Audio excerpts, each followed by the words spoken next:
Muy bien, pues gracias a todos por venir a esta sesión del seminario. Es un placer para mí presentar a Saraswati Shah.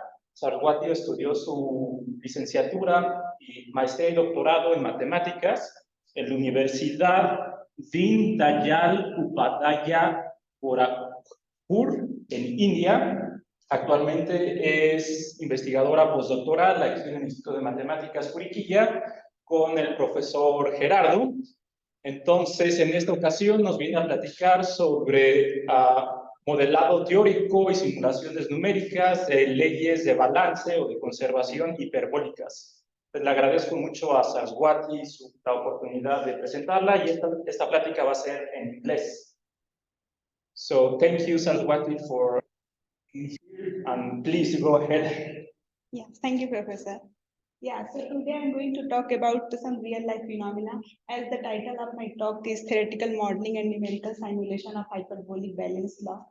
So I'm going to talk about two real-life phenomena that is basically formed with the help of the hyperbolic partial differential equation, and then we will discuss some exact solution and also some numerical simulation here. So as I told that we are going to talk about some real life phenomena. So first problem is basically atmospheric phenomena. That is my work with the Professor Randhir Singh, that is my PhD advisor in Delhi University. And the second work is with Professor Gerardo, who is my postdoc advisor here. So here I'm working as a DIGAPA postdoctoral fellow, and my position is also partially supported with the project PUPPET and CONACETI. So these are the presentation outline. Before proceeding towards any real life phenomena, we will go through some basics of hyperbolic partial differential equation and then its solution. And I will talk about the Riemann problem. So we will discuss what is the Riemann problem and what is the Cauchy linear problem. So first definition is conservation or balance law. So the general form of conservation law is given by equation. First, what it geometrically represents. So the rate of change of any flow variables u, the rate of change of any flow variables u in this domain omega is basically determined by the amount destroyed or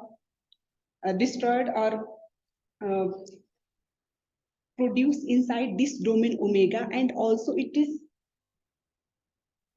represented by the amount which come inside this domain omega and which goes outside of this domain omega. That is basically the flux function. So we can see that this temporal rate of change of any flow variables is described with the two terms. The self-passing terms, that is basically yes, that is the amount which is created or destroyed inside this domain omega, and also the flux function which is coming inside or going outside of this domain omega.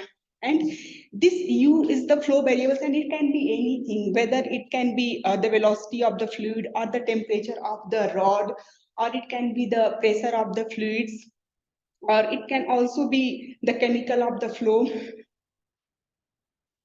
Now, if we assume that the solution of this partial differential equation is smooth, then under that condition, this reduced to the system of partial differential equation given by equation number second, where A is a matrix that is basically the Jacobian of this flux function X, that is the divergence of the flux function F.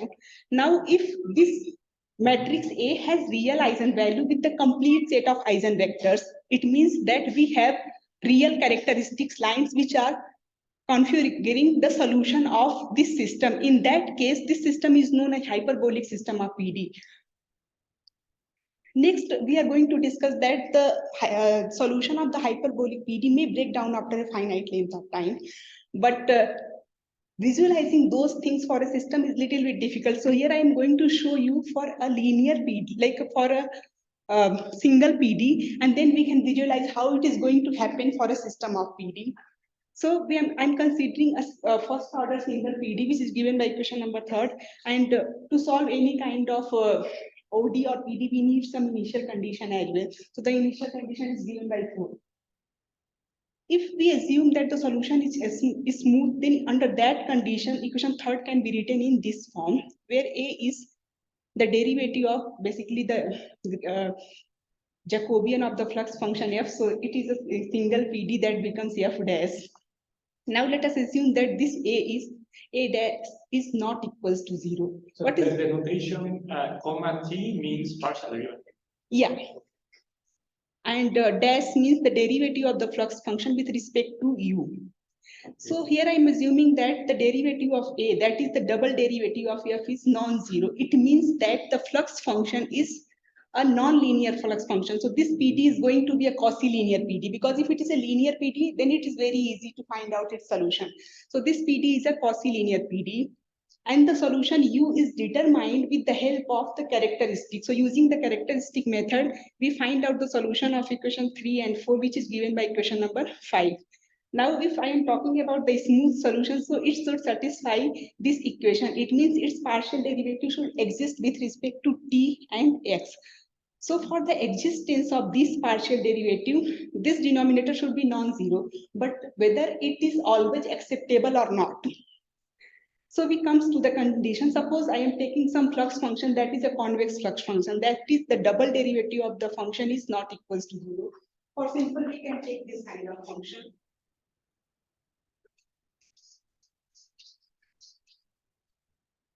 So this is a non-linear function, this is a convex flux function, and we take an initial condition that is monotonically decreasing. In that case, this function a dash will be positive, but because of the monotonicity, monotonically decreasing property of u naught dash, it will be negative. So we are able to get a positive time at which the derivative of u with respect to t blow up.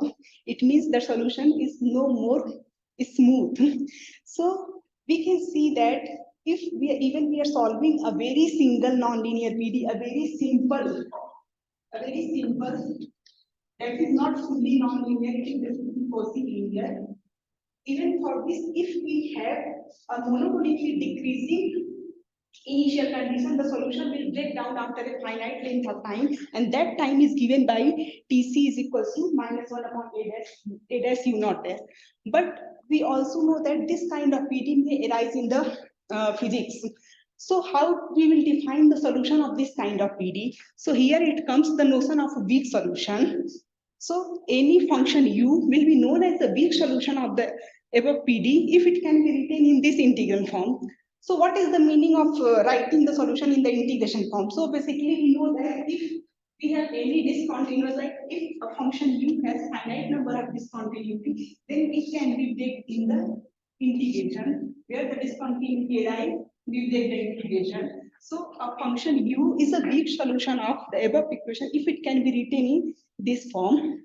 Now suppose that we have only one discontinuity, that is a jump discontinuity. Suppose we have only one discontinuity along this curve gamma t, and the flow variables has value u minus on this side and u plus on this side. In that case, equation number 6 will reduce to equation number 7, where s is the velocity of this discontinuity curve. And equation 7 is also known as Rankine-Huguenot jump condition, which connects the flow variable on the both sides of this discontinuity curve that is moving with velocity s. Next, we are going to talk about the type of problems. As I have mentioned that I am going to discuss the Riemann problem. So again, I am taking a n cross n system of conservation law, balance law, that is given by equation number 1. In the case when this s equals to 0, it becomes fully conservation law. This time it is balanced by a source term, but as soon as we take that s equals to 0, it becomes a fully conservation law. So consider this system of balanced law and assume that it is a hyperbolic system of PD. So what is the meaning of hyperbolic system of PD? That the gradient of this flux function, the Jacobian of this flux function, has a complete set of real eigenvalues and also complete set of eigenvector which is spanning the space Rn. So if the initial condition u naught x belongs to the C1 class, that is, it is smooth initial condition, in that case we call this system of PD with this initial condition a Cauchy problem. However, If this initial condition has a jump at a single point, in that case, we call the system first with the initial condition 9 as Riemann problem.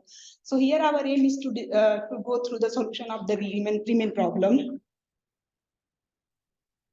So what is the motivation and what is the objective?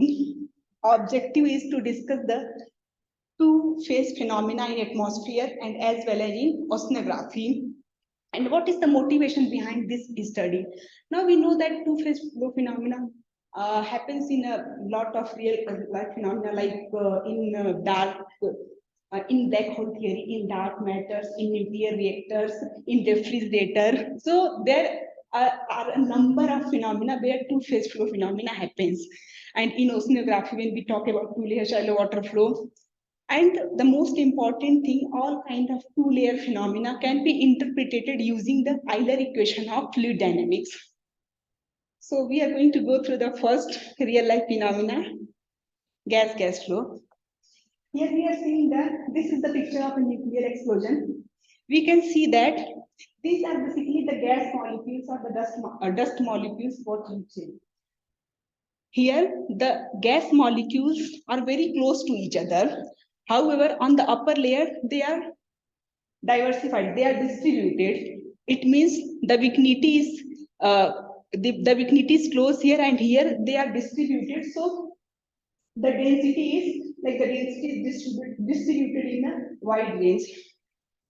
Now it will be more compressible. The upper layer will be more compressible as compared to the lower layer, because in the lower layer the gas particles are very close to each other. However, in the upper layer the gas particles are distributed, and so we can see that here we have two-phase flow. The first phase where the gas particles are at a distance, like some distance, and in the lower layer the gas particles are very close to each other, and also they are interacting somewhere, because this is going to increase in time.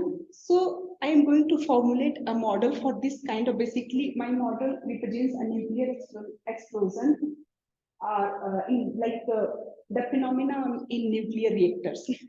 So here, by gas, you mean two different gases, or the same gas? No, the same gas. Like if you consider about any kind of nuclear bomb, and suppose it explodes. Okay. So like in your drawing. Yeah, like in the problem. So it will start with explosion from your bottom, and then what it will, here the gas particles will be very close to each other, and as soon as it will leave its space, like as soon as it will move away from here, the gas particles will be spread. It means here the gas particles can be compressed more, because they are at a distance, like this kind of distance, and here they are more compressed. So you cannot compress this area more, but you can compress this area more, because they are spread in this. So we have two layers. So one layer will be your drawing at the bottom, and the second layer is the top, when they are kind of spread. Yeah.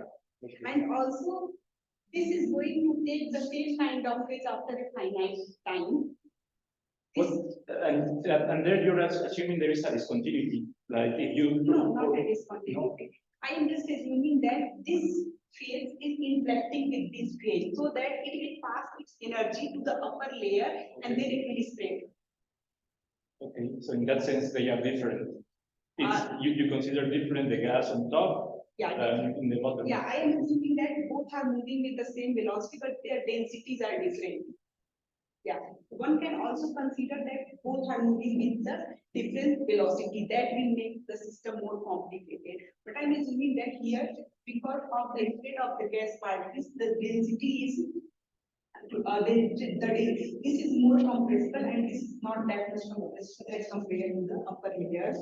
And they are interacting here, so this phase is also going to take this phase, but after the finite length of time. Because if we are talking about two-phase flow phenomena, then for sure they are going to interact with some term. Thank you.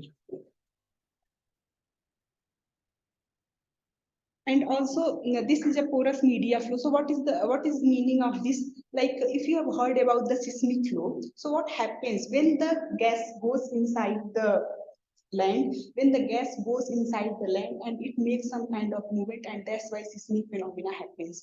In the same way, like there is a sand and we are dropping some water there, then what it do? The water start to flows inside that land.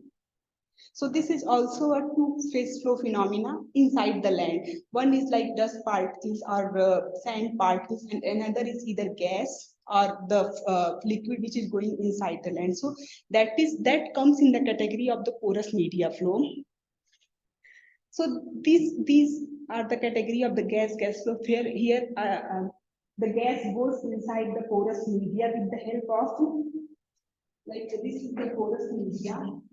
This is time, so there are some spaces from which the gas is going inside of the land.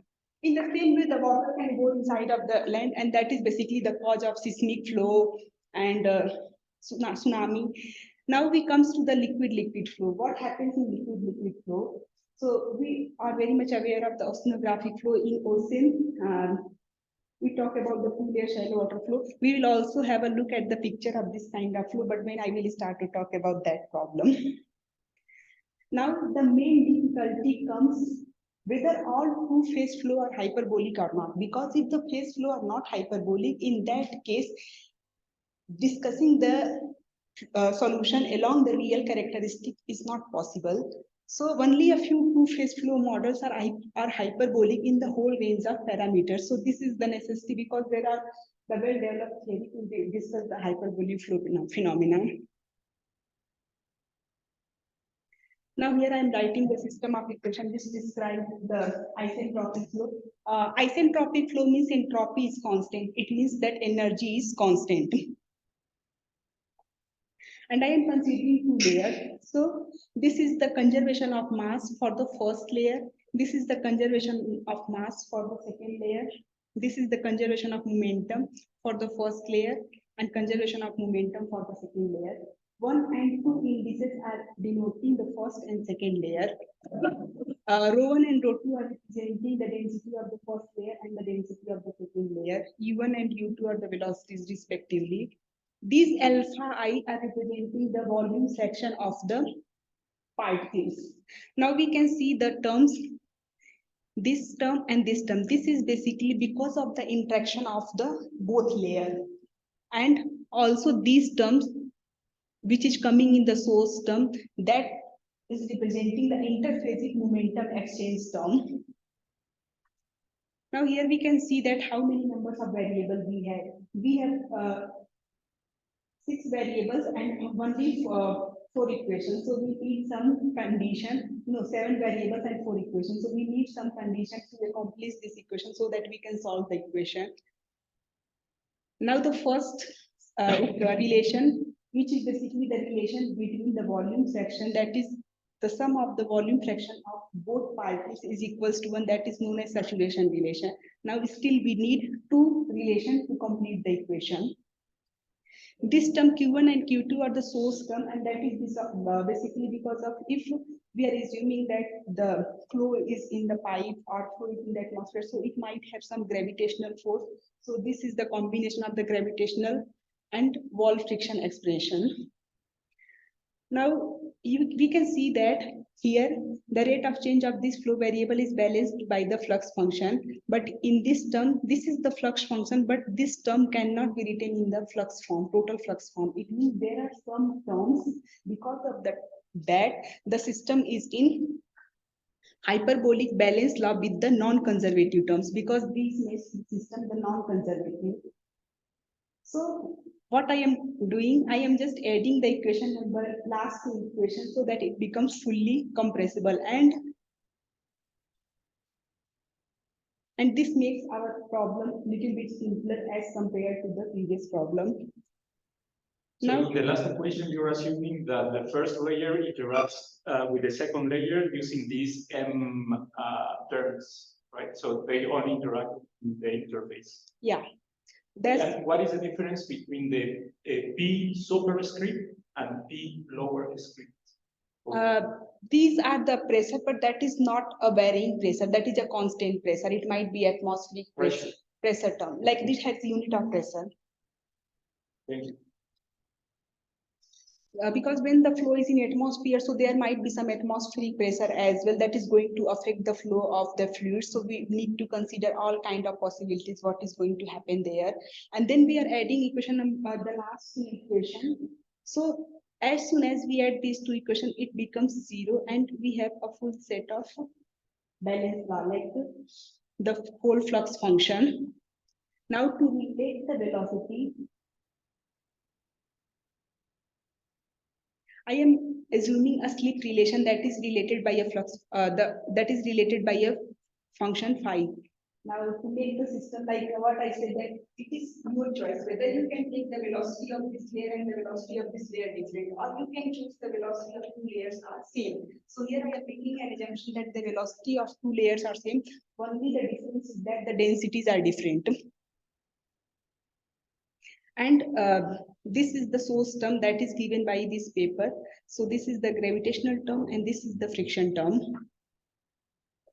Now under this kind of assumption that no slip relations, both velocity of the both phases are same, and I am denoting alpha 1 rho 1 equals to this rho 1 so that it will be easier for us to compute the things.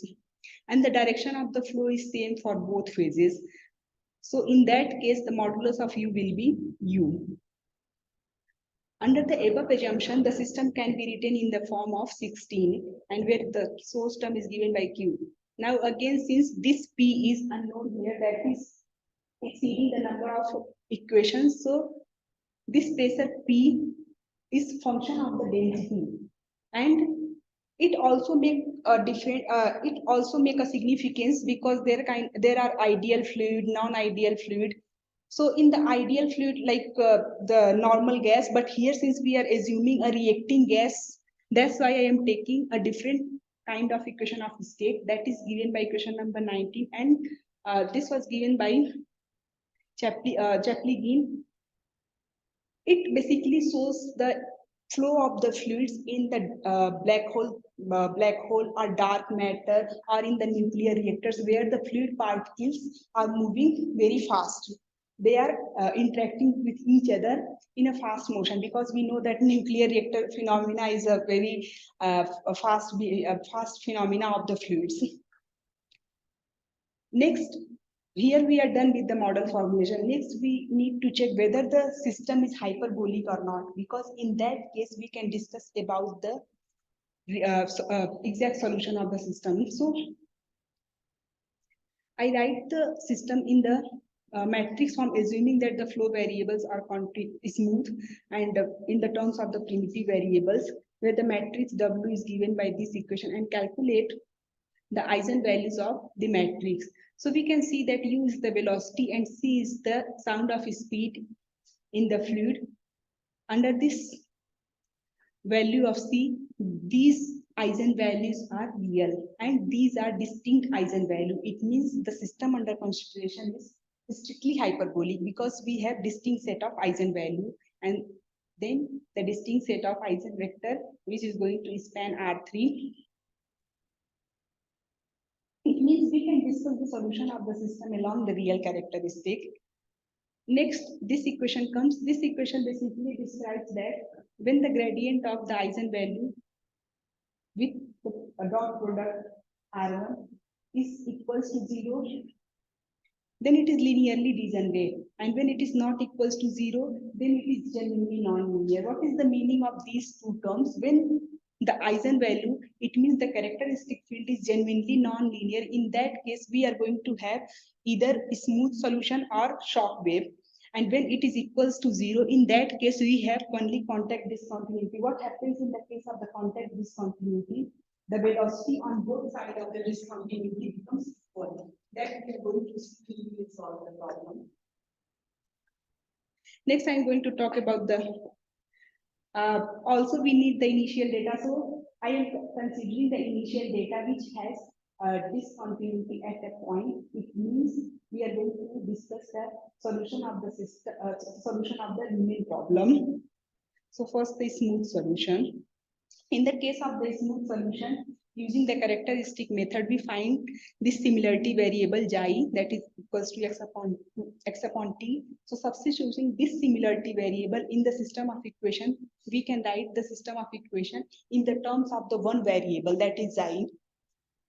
And this is a linear system of ODE under this condition. So for a non-constant solution, this should be not equals to 0. Now we have calculated the one layer fraction wave, like basically we are going to discuss the solution of the system along the each characteristic. It means we are going to discuss the solution of the system along the each eigenvalue. So this solution is calculated along lambda because this field is genuinely non-linear, so it gives the existence of the rare fraction wave.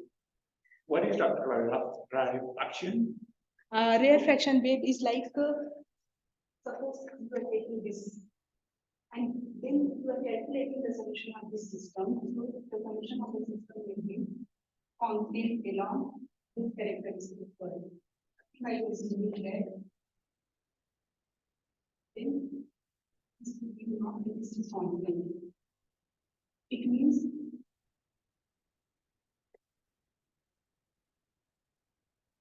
these are the characteristics that are straight lines along which the solution is constant.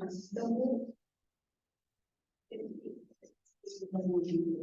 what is the total function? The total derivative of any function is function of two variables. Then the partial derivative of each function is respect to c into dt over c. Then the partial derivative of this function is respect to x, and then dx over dt. It means it becomes dt over dt plus dx over dt del over del x. Now you can see the similarity. As soon as I am taking this dx over dt equals to u, this becomes 0. It means along this characteristic, as soon as I am taking this dx over dt equals to u, this becomes 0. It means u becomes constant. It means along these curves, the solution are constant. And what are these curves? If the solution are constant, so it equals to the initial condition. And if it is constant, then in a straight line. So the solution are constant along the straight line. What happens in the rare fraction solution if I am going to exceed this problem with the given initial condition, because you are going to give me the initial condition. If that will be monotonically decreasing, then I will be getting a jump. If that is monotonically increasing, then the solution is smooth. So if you give me some monotonically increasing function that you can choose u naught x equals to x. In that case, the solution will be like constant along this straight line.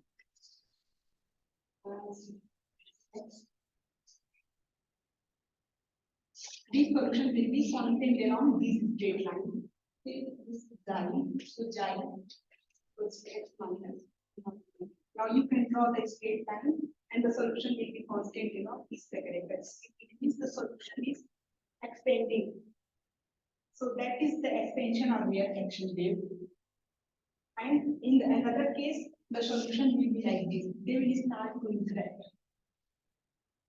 It means that one point you are getting two solutions. Here u is constant and here u is constant. At one point you are getting a two solutions. That is contradicting the theory. So this is the condition of the shock wave. That is depending here on the initial condition, because I have taken upon this flux function. As soon as we change the property of this function and take a concave flux function, we need to change the property of the initial condition. Okay, thank you.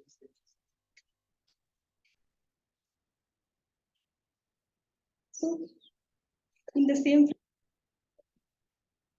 fashion, the third rare fraction wave is calculated, and that is given by this.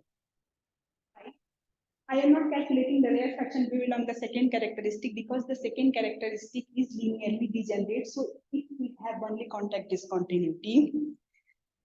Now here we have possibilities. The solution may be rare fraction or maybe shock. We don't know. So we are going to compute all set of solution.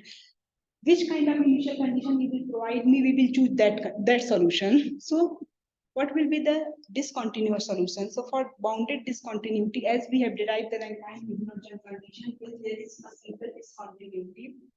So where sigma is the speed of that discontinuity. Under this assumption, the Rankine will not jump condition can be written by equation number 26, where this notation represents the jump in the flow variable. It means the value of the flow variables behind and ahead of the shock. So if sigma equals to 0, then we have only constant solution, like the value on both sides of curve is equal, that is, there is no discontinuity. However, if sigma is not equals to 0, and then we are solving this equation, we are getting this equation. So we have two choices. Either we can take u equals to u minus. As soon as we are taking u equals to u minus, that gives us contact discontinuity. That gives us contact solution. So that is given by 27. And if we take this equation is equals to 0, in that case, we take the value of the velocity. That is given by equation number 28. Now, to calculate the shock wave along the first characteristic and the shock along the second characteristic, we use this condition, lax entropy condition, and then we calculate the shock wave along the both first and third characteristic. So this was the first problem. Here, what we have done, we have formulated a two-layer flow that is basically representing a constant flow, flow in dark matters of nuclear reactors. And then we are discussing the smooth and discontinuous linear solution, because we know that with the help of the property of these initial conditions, we need to go for the solution. So that is giving the complete set of solution for the two-layer flow phenomena that is happening in dark matter nuclear reactors. The next problem is I'm going to talk about the shallow water flow. So this is the liquid-liquid flow. Now you can see that if you are talking the flow phenomena in oceanography, then the bottom is like salty water and the upper layer is basically fresh water. So there are two flows. One that is a heavy fluid and the another one that is a light fluid. So they are also going to interact, and because of their interaction, there are some kind of phenomena like tsunami comes and whatever. Now here I'm going to talk about weakly compressible shallow water flow. So what is the meaning of the weakly compressible? Because if you are talking the water flow, so the first thing which comes in mind that it is fully incompressible. But what does happens?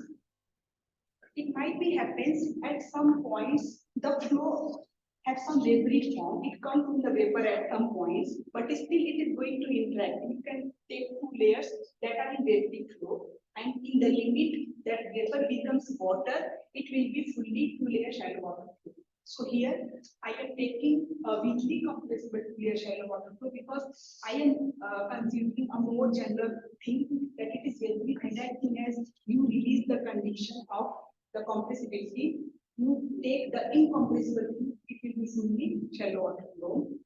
And why weakly? Because we know that even if it is vapor, it will not be as much compressible as like gas. So that's why the terms comes weakly or weak compressibility. The next two-layer flow, someone can consider like you are taking a sticky fluid and then dropping a water, or say vice versa, like you are taking a fluid and then dropping some sticky fluid. Then it will take some time to spread on that fluid, and it will interact with the lower layer. So these kind are the second figure, which basically represents some experimental work, which I'm not going to talk about. I'm just showing where you can form two kind of liquid-liquid flows. So the objective is to discuss the flow phenomena of shallow water flow and what is the motivation. So Castro and other in their paper modeled incompressible two-layer shallow water flow in the irregular geometry. And furthermore, Chiapolino and several discussed the weakly compressible two-layer shallow water flow with in constant channel, where the bottom, they have taken the bottom is constant and the channel is also constant. So what I have done, I have formulating a weakly compressible two-layer shallow water flows with irregular geometry that is in a non-constant channel, and also the bottom is non-constant. Now the first difficulty which arises here, that our system will be non-conservative, it will not be fully conservative. And also, as soon as you release the condition of the weakly you release the condition of weak compressibility, the system even becomes conditionally hyperbolic. It means it is not hyperbolic in the whole domain. So that is also a problem when we discuss the solution of this kind of system. So this is the geometrical representation. This is the 3D view of the channel. Here you can see that this is the bottom and that is varying with the space variable. This is the first layer and the above one is the second layer. So this is the 3D view of the channel. Next, this is the channel cross section. I am assuming the layer 1 at the height h1 from the bottom and the layer 2 at height h2 from the first layer. And this sigma is representing the channel cross section because this channel is also parallel, it's also parallel. So this sigma is channel cross section.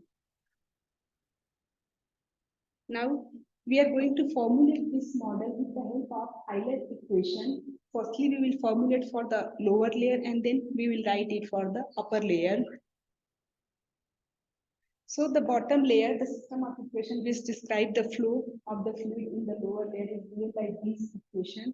The first equation represents the transport of the channel. The second layer is the conservation of the mass, and the third layer represents the conservation of the momentum, where A1 is the channel cross section because we know that the channel is the varying cross section. So this A1 is channel cross section, and ρ1 is the density of the lower layer fluid since we are taking a weakly compressible fluid, and Q1 that is given by A1 U1 that is discharged to the lower layer. Here we are taking pressure P1 that is the combination of the atmospheric and hydrostatic pressure. Now we can see that as soon as we take this mu, that is this mu is equals to 1 upon epsilon. As soon as this epsilon tends to 0, the left hand side becomes 0 and the ρ1 will be constant because as soon as this tends to 0, using this equation you will be getting ρ1 equals to ρ1 naught. It means under this condition our system will be incompressible. Similarly, the system of equation for the upper layer is given by these equations, where P2 is the pressure of the upper layer. And here in the formation of the bottom layer, we can see that there is a term that is appearing because of the density of the upper layer. And in the next one, there is also a term that is appearing because of the lower layer. It means both layers are interacting. Next, we are going to, we can see that because of this term and in the same way, because of this term, the system is not fully conservative. These are the flux function, but here we have a term that cannot be written as the derivative of a flux function. It means the system is non-conservative or conservative, the system with non-conservative products.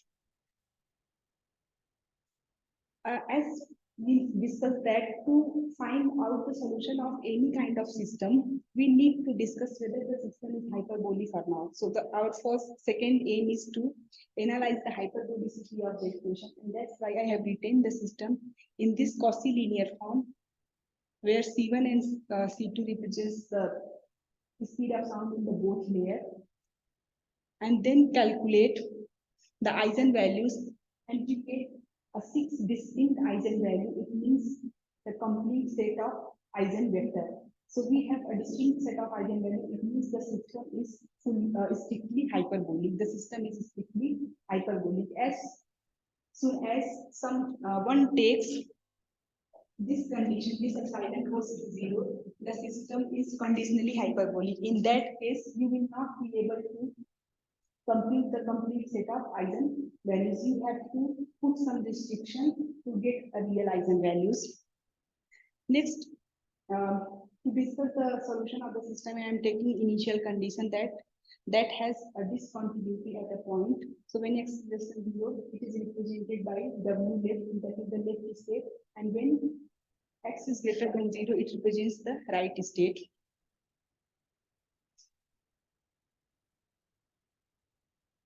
So since the system is not fully conservative, we cannot use the Rankine Huguenot jump condition to calculate the shock velocity, because we know that the shock velocity is basically jump of the flux function upon jump of the flow variables, but we are unable to write the system in this form. So what we will do? In that case, Master and other get the definition of weak solution, and that is known as generalized Rankine Huguenot condition. That depends on a Lipschitz continuous path defined by phi, and which depends also on a parameter. As soon as this parameter takes the left in, the path becomes the left state, and as soon as the parameter takes the right in, the path becomes the right state. It means we are giving a weak solution, but that weak solution is depending on a path. You are taking any kind of Lipschitz path, you are going to get a weak solution. So even today, this is an open problem to find out a unique weak solution of a non-conservative system. We need to rely on some kind of path, and then we can calculate the solution. But there is not a facility of to get a unique weak solution for a non-conservative system. It is still an open problem. So this is the generalized Rankine Huguenot jump condition, which connects the flow variable on the both sides of the shock, which depends on a kind of path, Lipschitz continuous path. As soon as the matrix A can be written as the Jacobian of the flux function, equation number 32 reduced to 32. It means as soon as we have fully conservative system, we are deriving the standard Rankine Huguenot condition with the help of this generalized Rankine Huguenot condition. Next, I am going to choose the path. So I am taking constant channel just to analyze whether this kind of just to analyze the exact solution. However, for the numerical calculation, I am taking the general channels, and I will also verify that this path is physically acceptable for this problem, because I have compared the solution with the help of the numerical calculation. So I am choosing this kind of linear path, and this path is Lipschitz continuous, where theta is a parameter that is varying from 0 to 1. And you can check that at theta equals to 0, we are going to get the left state, and theta equals to 1, we are going to get the right state. So under this kind of linear path, we are getting this Rankine Huguenot jump condition. And here, since we have 6 eigenvalues, so we will have 6 set of solution, but I am not going to discuss all set of solution because it will be very lengthy. I will only show 1 and 2 solutions along first characteristic and along second characteristic. So with the help of this Rankine Huguenot jump condition, here this is the set of eigenvalues, and here I have derived the shock wave in the first family, and this second family is linearly degenerate, so it will have a contact discontinuity, like that is compaction wave. So this is the shock wave that is in the first family, and these conditions are derived with the help of the extra entropy condition, and this is the exact solution along the second characteristic that is also known as compaction wave. Next, we are going to discuss the numerical simulation. Yeah. So here I have written the system in conservation form. Now you can ask me how I have written in a conservation form of balance law. Yeah, in the terms of the flux function, what I have done, the terms which are appearing as a non-conservative terms, I am taking those terms in the source terms and discretizing them in the source term, because these values, these terms are small for some kind of flow variables. So we are just making this kind of assumption and then performing the numerical simulation. Next, we are using the semi-discrete central of field scheme for the solution space. the grid is discretized in this way, and this is semi-discrete because for the time we are using the two-step Range-Katta method. So here the central upwind scheme is written in this form where H is the numerical flux that is that has central discretization with the upwind idea, and that is also using a vanishing viscosity term. This vanishing viscosity term has been used to make this scheme second order because the plane central upwind scheme is first order. So this viscosity term is given by this term.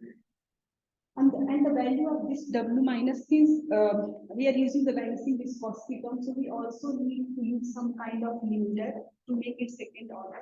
So these W minus and W plus are depending on the limited slope Wi dash, and we are using the mode slope limiter, and that is using a parameter theta. That theta is different from the previous one. So the minimum function is given by the 47. And here for the numerical simulation, we have chosen theta equals to 1.5 to avoid the oscillation, although theta lies between 1 to 2. So we have two choices here. We can take a constant channel and we can take a general channel. So the general channel has been used to only show the numerical simulation, and the constant channel has been used to compare the exact solution with this numerical simulation. So I am choosing this initial data, which you can see that which has jumped at 0.5.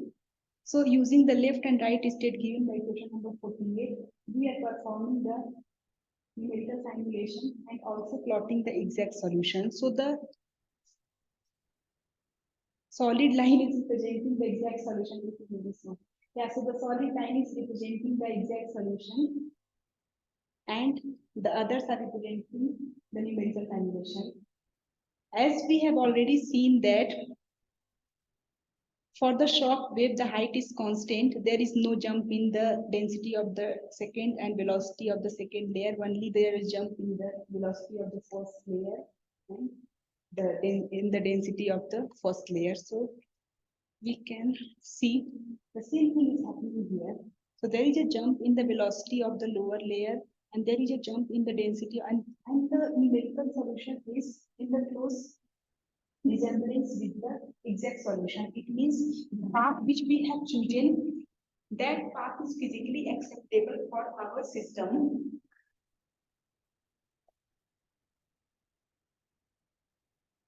Yeah, I am also showing the same resemblance for the compaction wave, like that is the wave along the second characteristic, and it is also in the close convergence with the numerical solution.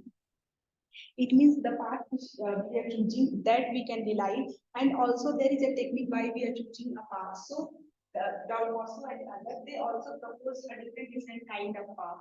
For some path, the solution was not physically acceptable, and for some path, the solution was physically acceptable. So I have chosen a particular path that is valid for almost all the problem, and that is also valid for my problem. So here we are formulating a new model named deeply compressible two-layer shallow water flow, and that is in general channel. And then we are describing the generalized and divergent condition, that is the exact solution depending on a path. And then discuss the exact solution and compare those do the numerical simulation and compare those exact solution with the numerical solution. Yeah, so these are the reference here. The first two references have been used to give the definition, which like the basic definition, and the second two references have been used to show to formulate the atmospheric flow model. And these differences has been used. The first three has been used to formulate the two-layer shallow water model, and this one is for the generalized Rankine Woodlot condition, and the last one has been used for the numerical scheme. Thank you.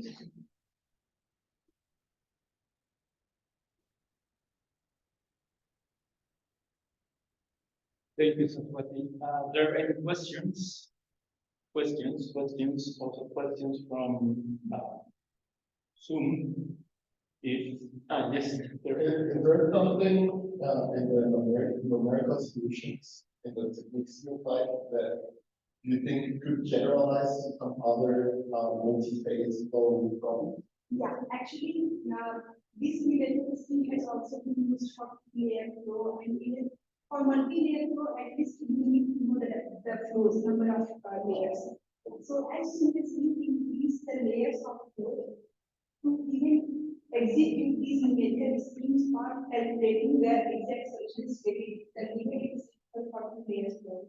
So there are some options to this kind of numerical calculation, but my problem is more approaching towards the exact solution and then numerical solution. That's what I Any other question? I have one. I have already asked you. Sure. How necessary is the assumption of a shallow channel, shallow water?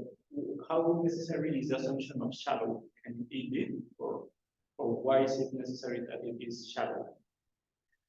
Because the flow is in the ocean, so there might be like you don't have a uniform bottom because the flow is in the ocean. So the flow can be like the channel can be like this. At some places it goes inside and then like shallow phase and then it comes. So it all depends. If you are taking the flow like on the plain land, then it will not be shallow. But since we are taking the flow in ocean, so you won't know about the bottom. It can be any like shallow phase and then the even bottom and then it comes like this. So because of that, we are taking a shallow water flow because I am particularly talking about the oceanography flow. So it matters like the geometry of the bottom. Yeah, because you are like it is very when we go to the beach and we just analyze, so we can see that at after some time the beach is not always even. It has different kind of like at some places it goes like this and then it has odd bottoms. Are there any more questions? How important is the geometry of the channel? Like you draw something that looks like very simple, but how about if it is, for example, like a pipe? Is it possible to Yeah, so you can see that this sigma which I am taking, I am not showing everything because I have limited time. So I am choosing different kind of sigma. As soon as I am taking different sigma and different V, you will have different kind of geometry and different kind of irregular geometry. So in the numerical simulation, it is little bit easier to choose different kind of sigma. Also for the exact solution, I think that it has a constant channel. So I have performed three kind of simulation. In one, I have taken this continuous bottom, like it has a bottom like this, then it goes like this and this kind of bottom. In one, I have taken the smooth bottom. So for the numerical simulation, you can choose different kind of bottom, and they represent the different kind of flow phenomena. Although it is always very difficult to form any kind of real phenomena like exactly the same. So it is just our assumption. We are taking this bottom, we are taking this geometry. So in principle, your theory of your algorithm can work with any geometry. Yeah, there might be some restriction, but I am taking which is basically suitable with my numerical scheme because there are different and high order numerical schemes. So this numerical scheme is only second order. One can also use the high order numerical scheme for the numerical simulation. Thank you. If there are no more questions, we will have questions from Zoom. So thank you again.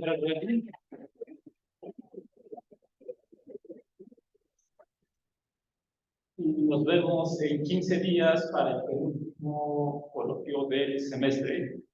Viene a hablar a Alejandro Vargas sobre un modelo matemático de la felicidad. Entonces, unas proyecciones para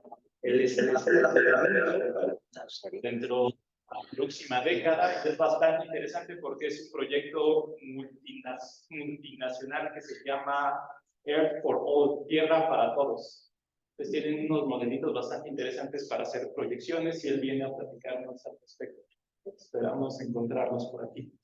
Gracias por venir. Hay galletitas y lo que quedó de, ¿qué era? Como crema, dip. Si no se apuran, se acaba, ¿eh? Ah, gracias a todos. Gracias.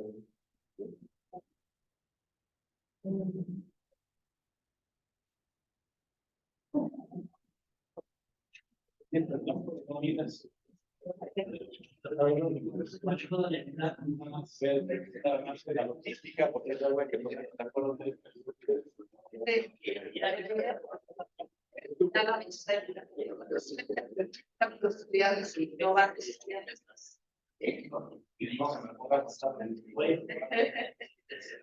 Pero pues sí, la verdad, la idea de los padre